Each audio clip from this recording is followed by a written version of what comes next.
Hallo Deutschlerner! Welcome to yet another live stream with me. I'm your host today, Herr Antrim, and today we are talking all about exam prep tips and tricks, things that you can do to make sure that you get the most out of your exams, whether these exams be in school or at the university, or if you are taking an exam that is like a proficiency style exam or something like that. All of these kinds of exams will all fall into the same category of thing. I'm just going to do a quick presentation kind of thing that explains what you should do in order to make sure that you are preparing yourself the best way you possibly can before you have your exams, no matter what kind of exams you're looking at. And from there, then you can kind of take whichever tips and tricks you like out of this goodie bag that I'm going to give you tonight, and yeah, then prepare for your exams, because if you're anything like my students have exams here in about 2 weeks, and whenever they have those exams, they usually flip out a little while and then finally realize later that finals in the United States, at least at high school, usually not that big of a deal. But if this is a worry of yours, I'm going to hopefully try and get you to put your mind at ease and yeah, get into your exam mindset, as it were. So first thing we're going to do is we're going to switch over to this mode here so that we can see my presentation thing.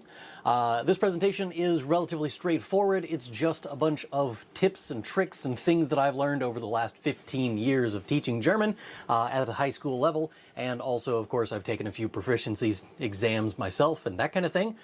So we're going to kind of go down the list of all of the things that you can do to make sure that you get the most out of it. First thing that we're doing is we are, of course, talking about researching the exam, what that means and how to do it.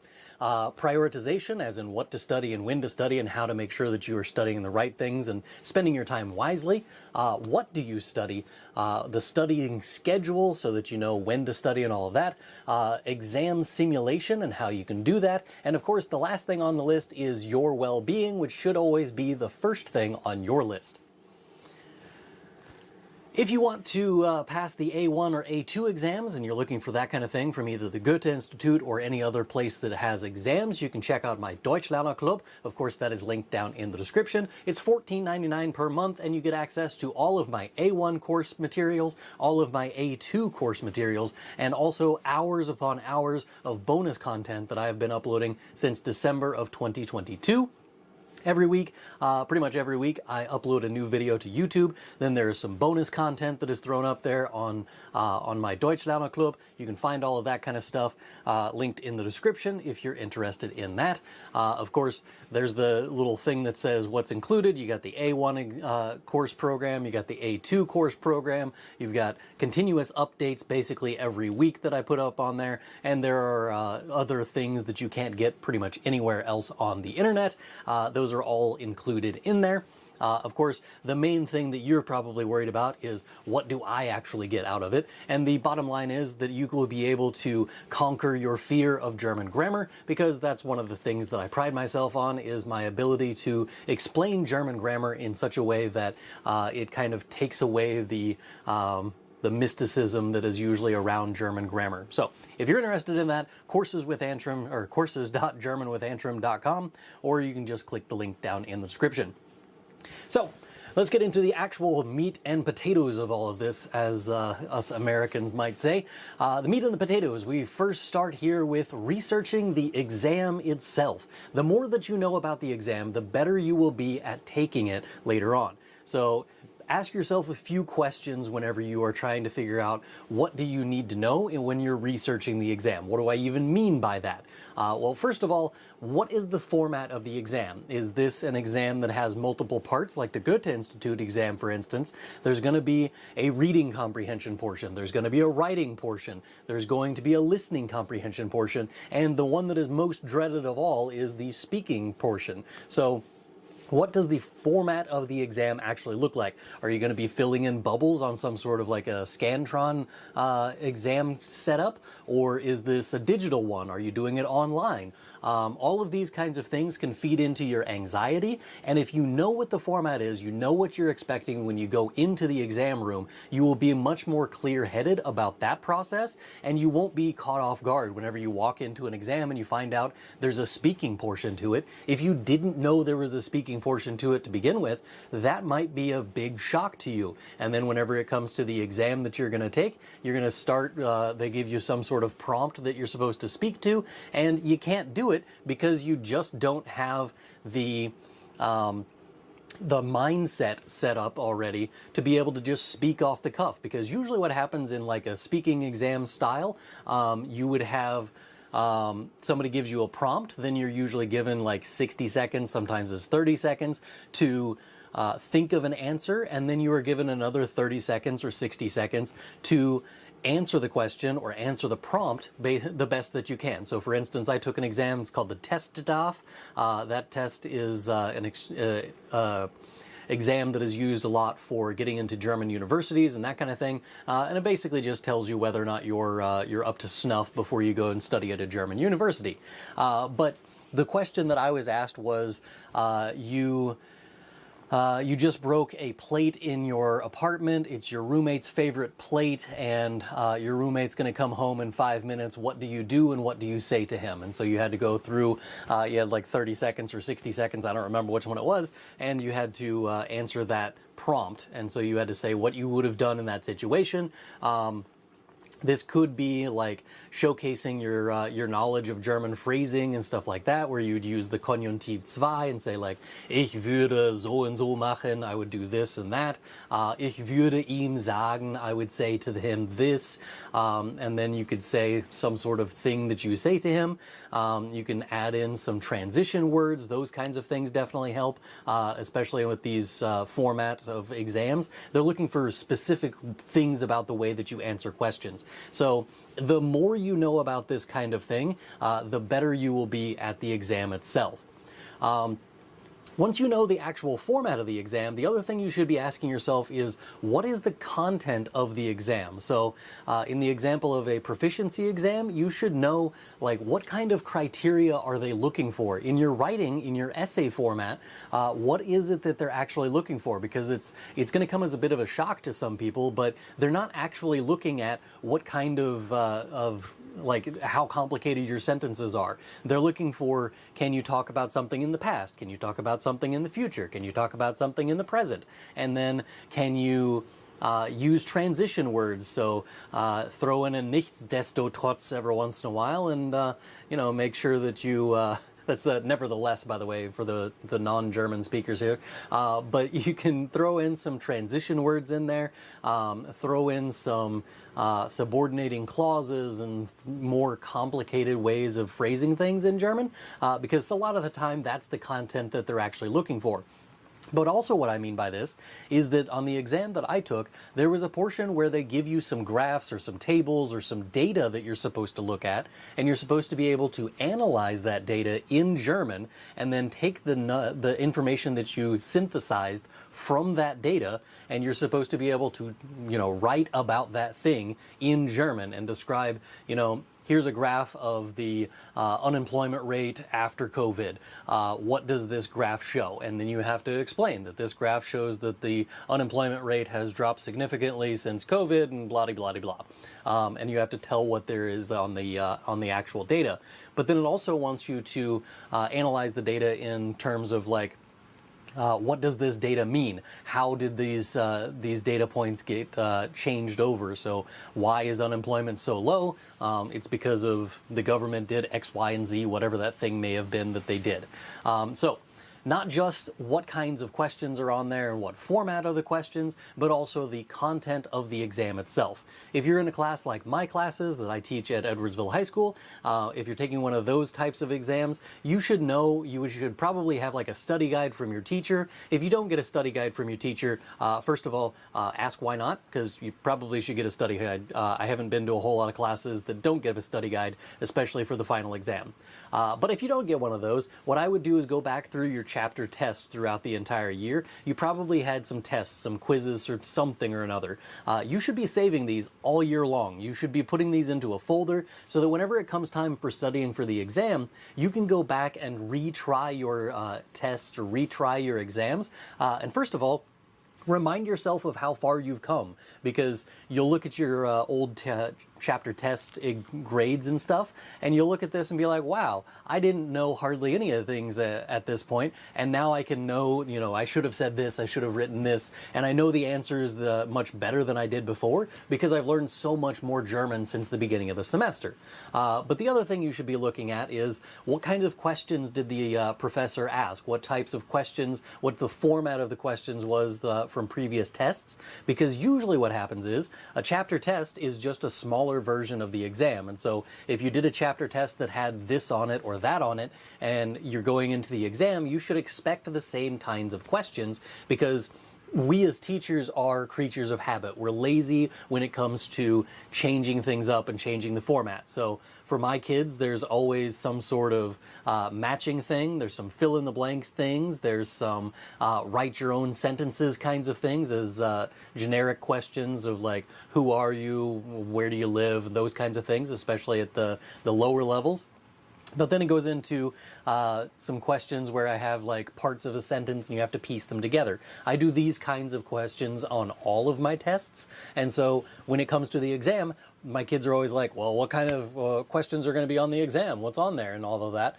The format is the same as your chapter tests because I liken it to going to practice for something. If you are going to practice for an exam, you should be practicing the same way that the exam is going to be, but that's a thing later on down the list. But basically, what's the format of the exam and what is on it, as in what is the content of that exam? If you're looking at a proficiency exam, what kind of content are they looking for you to provide to show that you are proficient in the language? And if you're looking for an actual class, they should provide you with a study guide. If they don't have a study guide, you should make one of your own based off of the things that you learned throughout the semester. Go back through your class notes, look those kind of things over, and figure it out that way.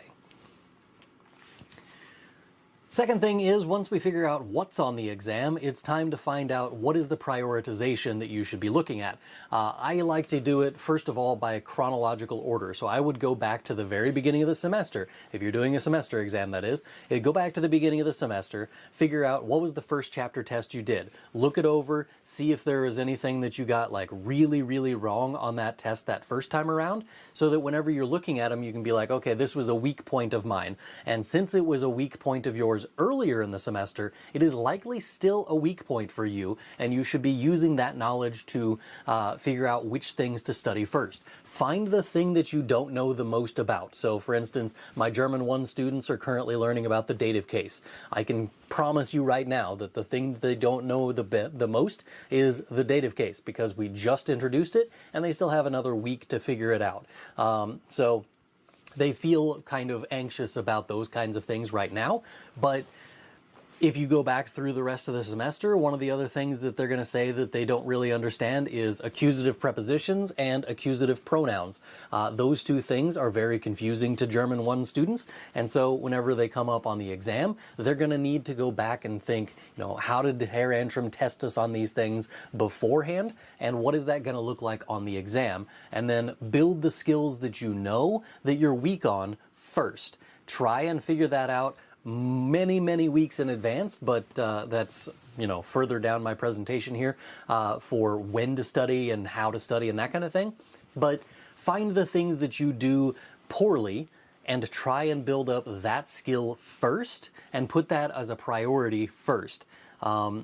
What I would say, though, is not only should you be looking at what kind of things you are weak in, you should also be looking at what kind of point valuation do you think is going to be allocated to this thing or that thing. So let's say my kids, for instance, there's a thing in there about plural forms of German nouns, which can be kind of tricky. It's a little bit confusing, but there's 9 questions on my entire exam about plural forms of nouns. It's not a huge amount of points, and if you don't know it, it's probably not going to affect you that much if you just kind of skim over that part on the study guide. So it's also looking at a few things like that where you can kind of guess how much the professor is going to put on that exam.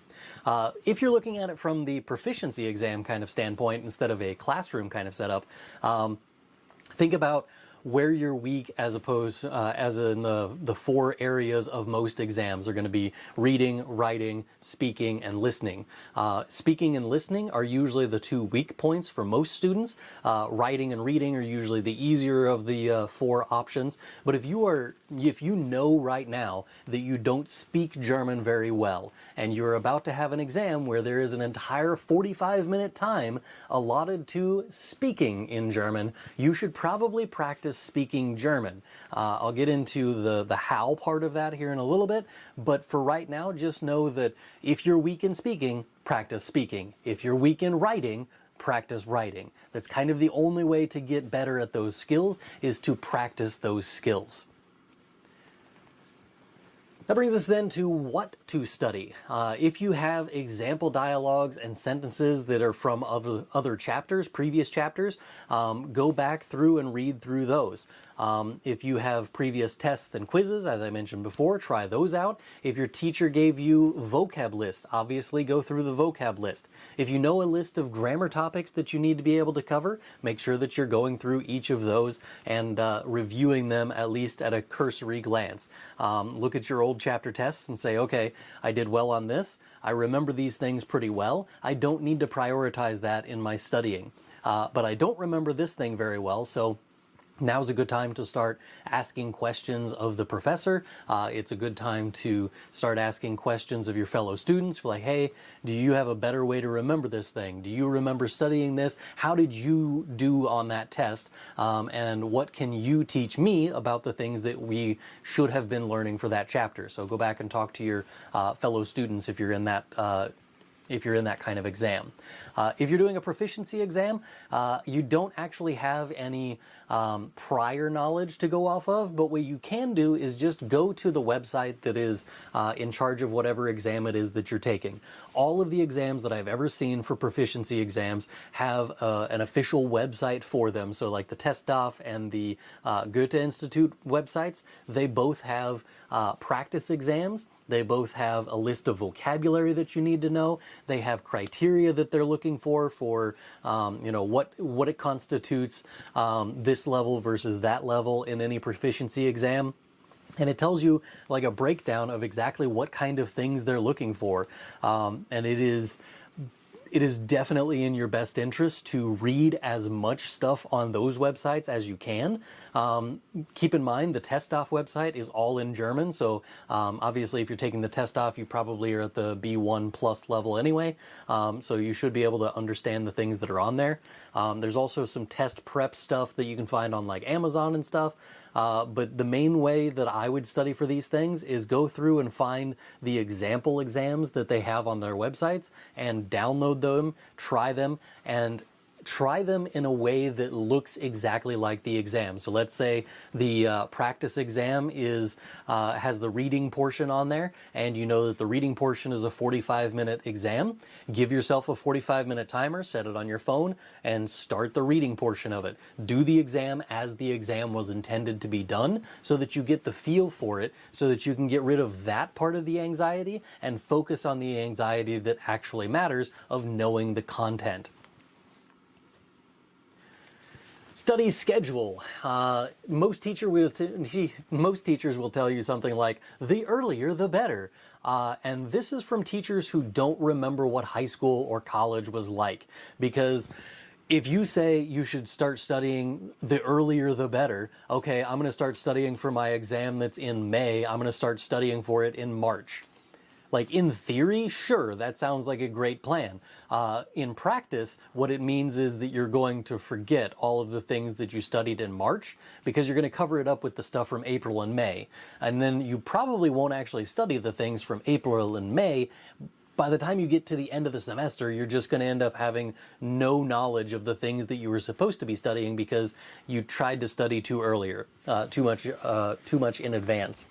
So anything more than a month out is mostly a waste of your time. So obviously during the course you should be studying the material, you should be studying for your chapter tests, you should be reviewing the material on a regular basis throughout the semester. So that's not what I mean. What I mean is specifically studying for the exam should not be more than a month out from the actual exam, because anything that you do before that is going to be lost in the process of continuing to learn more content at the end of the semester, and also trying to remember the old stuff. That's going to end up just kind of jumbling your brain. So don't do that. I would also say, though, that one study session is never enough. So whether this be like the 3 a.m. cram before your 8 a.m. exam, or if it's the I studied once last week, I think I'm okay kind of situation, either one of those two is not a good idea. I would concentrate on the last 3 days before the exam. So let's say your exam is on a Tuesday. I would spend Saturday, Sunday, and Monday making sure that I was prepared for that exam. So study vocab on one day, study grammar on another day, and practice speaking or practice the thing that you're the weakest at the day before the exam. At least those last 3 days should be spent talking about that exam. That does not mean, though, that you're not doing something like twice a week for the month leading up to that point. Kind of pace it out so that you're not having all of your study sessions in the last 3 days, but that you have kind of spaced repetition this whole process so that you can retain more information. Because if you try and cram an entire semester worth of vocabulary and grammar and phrasing all into one all at the same time, you're going to end up forgetting some of it. So instead, take a chunk here this week, a chunk of it later on that same week, another chunk the following week, and another chunk after that, and then you can do the hard-hitting big review things the last 3 days before the exam. That's my personal advice. Obviously, you can tweak this any way that you want. There's, personal preferences and all of that kind of thing. That's all obviously going to be involved in there as well, but this is my personal advice for your study schedule. Exam simulation. I mentioned this before. This says practice like you play because you play like you practice.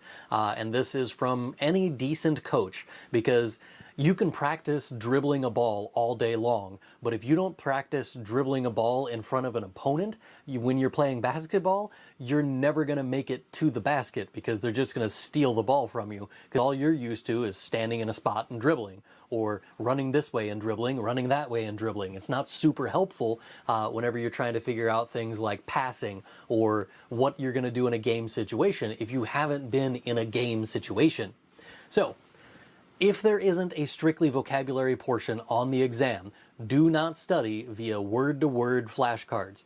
Meaning, if you have a bunch of flashcards and it just says on one side der Apfel, on the other side it says apple. If you have die Apfelsine, on the other side it says the orange, and you have all of these flashcards like this, it is going to be a huge waste of your time if you are not studying them in context. You need practice sentences on flashcards if you are going to study vocabulary and there is not a strictly vocabulary portion of the exam. So for instance, my older versions of my semester and final exams in my German classes, I used to have, 20 words in a matching section at the beginning of it, and all you had to do is match the German and the English. For those kids, it makes sense to use word-to-word translations on your flashcards. But for basically everybody else who's ever going to take an exam of any kind, they want you to be able to use the words within a sentence. So if you can internalize the kinds of words that are used around other words, you can start to internalize how phrasing works in German, and that is only going to be possible through a lot of exposure to those kinds of sentences. So what I would recommend here is not word-to-word flashcards, but sentence to sentence. You can put like the word at the top and then have a sentence underneath it if you want to do it that way, but it should be in context of some sort.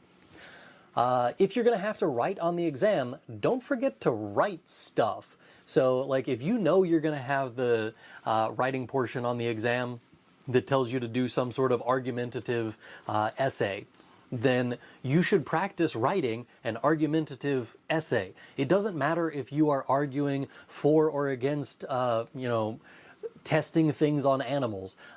If you're going to go for or against anything, you need a certain set of vocabulary in order to do that. And so the vocabulary and the phrasing and that kind of thing will transfer over no matter what the topic is that's actually on the exam. But it is going to help you get that rote memorization as writing things down, because if you're not writing, you won't know how to write when you get to the part about writing. Don't forget, there is only one way to get practice to actually work and do anything for you, and that is you have to have feedback with your practice. You can't just take an exam and then never find out what the exam results were. So let's say you take a practice exam, look up what the answer key is for that exam and give yourself a score. What did you actually get on the exam? What parts did you get wrong? Why were they wrong? How can you improve those parts of this before you have the actual exam? So it's not just about practicing the exam in the way that the exam is going to be, but it's also about getting feedback on those things that you're doing as practice or simulation for the exam itself. Last thing on my list for things that you need to do for your exam is yourself. You have to take care of yourself in order to be able to take an exam. You can't concentrate on your exam if you're only thinking of your stomach. If you didn't get a good night's sleep the night before and you're too tired to keep your eyelids open, you're not going to do well on the exam. So sleep the night before the exam. Don't sit around and play Xbox or PlayStation all night. Go to sleep and then wake up early in the morning. That means like an hour early before you usually do, at least an hour before the exam, at the very least. Eat something. Eat a good breakfast. Something that won't upset your stomach. So if you're lactose intolerant, I don't recommend, drinking a gallon of milk or anything before that. But if you eat a good breakfast, you get a good night's sleep, that's part of it. You should be able to do a lot better on your exam if you're not concentrating on your physical needs and you're only concentrating on the things that are actually important for the exam. So that's one component of it. The other part of it is you need to get out of your own head so knowledge has room to flourish. This is another random quote by me. This is, I don't know, whatever. I'm trying to be a little bit of inspirational. But basically, you have to get yourself out of your own head so that you can then put information into it that you can then use on the exam. So if you have a fight with your best friend like the day before the exam, talk to your best friend before the exam. That's actually better for you than studying, because if you're sitting around thinking to yourself about how Nadine said that mean thing to you the other day and you can't get that out of your head, if you're thinking about that, you're not thinking about the things in your German class. So get yourself out of your own head. Go and talk to that person. Go forgive them.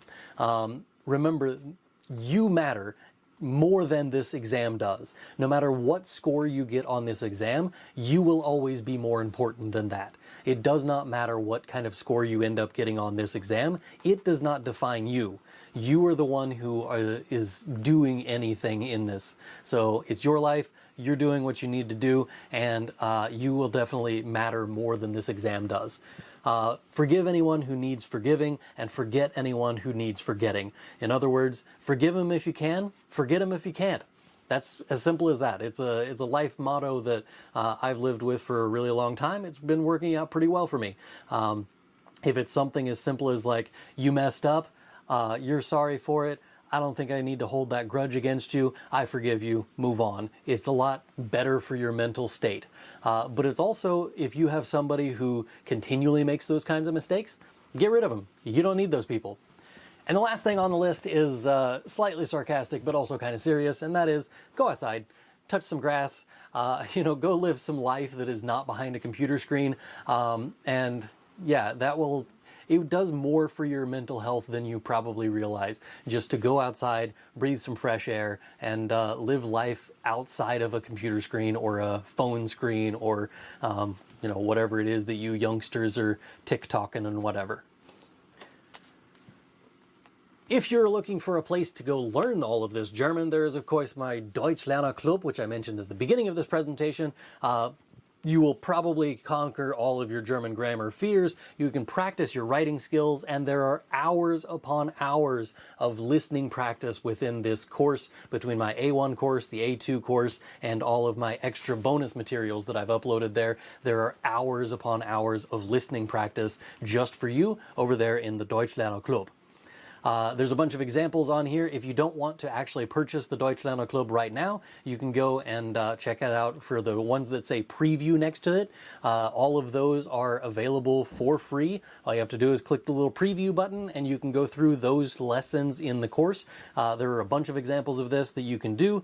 So there's more examples on this page and then more examples on this page. But if you just go to courses.germanwithantrim.com, click on the Deutschlerner Club, and it'll take you to the very bottom of the screen. That's where you will find all of the lessons that are in the course, but also which ones are free. If they just say preview next to it, that means that you can get those for free.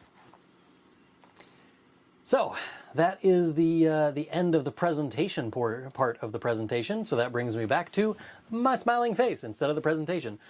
So that brings us to the Q&A part of the night, which is where you guys get to ask questions of whatever it is that's on your mind. So if you have any questions, now's the time to put them down in the live chat right now. I do have one question so far, and that is from Sam. It says, what is B1 level of German proficiency? It kind of goes like this. There's A1, A2, B1, B2, and then C1, C2. C2 is essentially native speaker level. So if you can talk about any topic that comes up without having to stumble your way through it and find all of the words and stuff like that, if you're able to speak German as well as I've been speaking English for this entire presentation, that means that you're probably at that C2 level. If you are slightly below that, so that would mean that sometimes you can't find the right words. If you don't have the proper terminology to talk about this topic or that topic, maybe you have some holes in your German knowledge, that puts you more at that C1 level. B1 and B2 are usually where most students either end up stopping their German learning or kind of plateauing at that point, and they just stay at the same level for a really long time.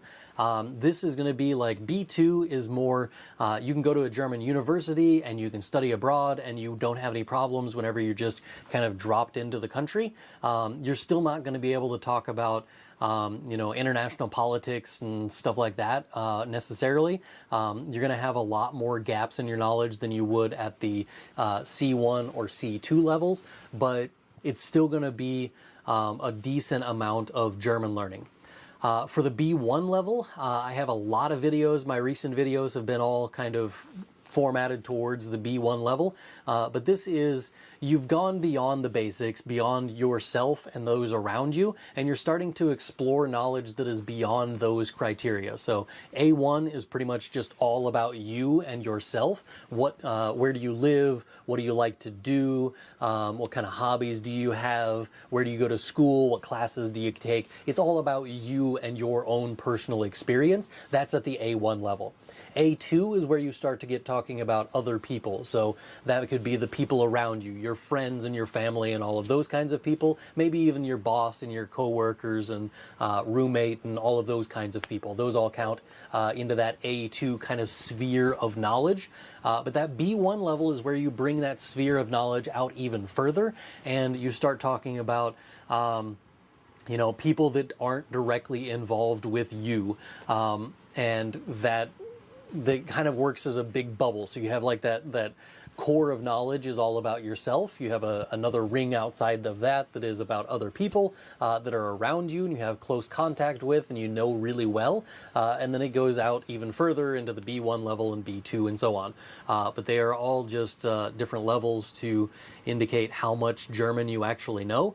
I had a video that I did It's probably been 5 years ago now, but I did a video that explained kind of what is A1, and then I also did one for what is B1, and kind of went down the criteria of what it is that counts as.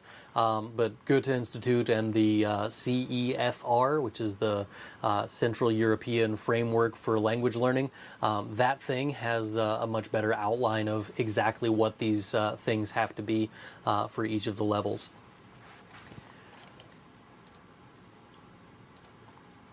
All right, any other questions going on in the comments down below, in the chat? Anybody got any pressing things on their mind, things they want to talk about? Anyone? Anyone? Bueller? Let's see, what do we got going on in the world? Oh, here's a fun little tidbit. So I've been getting comments on my my quizzes that I give out on the community tab over on YouTube. But if you you saw my latest quiz that I put up there, the quiz question was, which of the following is the correct way to complete the sentence? Ich habe ein T-Shirt von Herrn Antrim gekauft. Hast du auch blank space? And you're supposed to fill it in with einen, eines, or eins. And I put down the correct answer as eins, but then German native speakers are pointing out in the comments that not only is eines correct, but it could also be more correct than saying eins. What I didn't point out to them is, I know this. I knew that when I wrote the question. The difference is that I sometimes do things just to trigger the native speakers in the list. So whenever I ask a question and sometimes I give an answer that is I give the answers where there's two answers that are correct. I do it so that I can then have people argue about it in the comments because it drives engagement, and I know it's a shady little trick, but it's entertaining to me to watch the German native speakers be in the comments about like, you got this thing wrong, and actually like, I'm just as right as you, it's just that there are two correct answers, but that's just me trolling people. But yeah, that's a question I actually have for you guys. Have you seen the quizzes that I've been posting on the community tab in YouTube? Have you used them? Do you like them? It seems that I get a few thousand votes per each pretty much every day. So yesterday's has 5,000 votes or 5,000 questions answered. There's the one from the day before, which has 4,500. Previous one to that has 6,000 answers to it. So apparently some people like them. I like posting them because it gets people to go and watch more videos and stuff like that. It seems to be working out pretty well for my YouTube channel and all of that. Well, yeah, quizzes, those are fun. What else we got going on? We got another live stream here in about a month. Next month's live stream, I believe, is going to be about going to Germany and getting ready to travel abroad and all of that. Yep, that's the one for June the 3rd. That's when I'll have my next live stream sitting around here in my basement talking to all of you about whatever it is that's going on in the world, but also talking about travel, and we're going to go through some essential knowledge for travelers, so things to know before going to Germany. So, you know, culture shock kinds of things, but also things like, how do you order ice cream in German? Little things that I think are very important because I eat ice cream pretty much every day that I'm in Germany, and then whenever I come back to the States I have to kind of limit myself to once a week or so or something like that, but every day whenever I'm in Germany then I pretty much always have ice cream. Yeah, you guys are pretty quiet in the comments down below in the chat, so I'm going to sign off a little bit earlier tonight and say Auf Wiedersehen. Bis zum nächsten Mal. Tschüss.